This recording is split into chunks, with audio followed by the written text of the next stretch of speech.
जी नाज़रीन, our news में खुशामदीद कहते हैं। खबरों का रुख करते हैं मुजफ्फरगढ़ की तरफ, जहां से हमारे तहसील ब्यूरो चीफ आसिफ अमीन की रिपोर्ट के मुताबिक चौक कुरैशी में दुकानदार पर फायरिंग, शदीद जख्मी हालत में हॉस्पिटल दाखिल।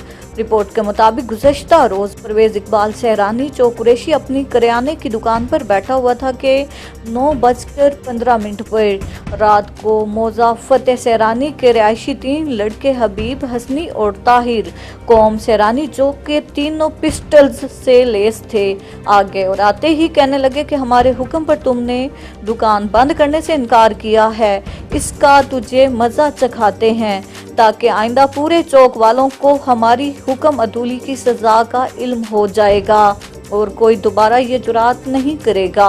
मैंने काफ़ी मिन्नतें की, हमारी आवाज़ सुनकर जाहिद और जुबैर दोनों भाई आ गए और उनकी मिन्नतें करने लगे, मगर इतने में हसनी ने पिस्टल से फायर कर दिया जो कि मेरी बाएं टांग पर लगा। फिर तीनों ने बारी बारी एक ही टांग पर फायर मारे। लोगों को आता देखकर असला लहराते हुए मौका से फरार हो गए। पुलिस मौका पर पहुंच गई और मुकदमा दर्ज कर लिया।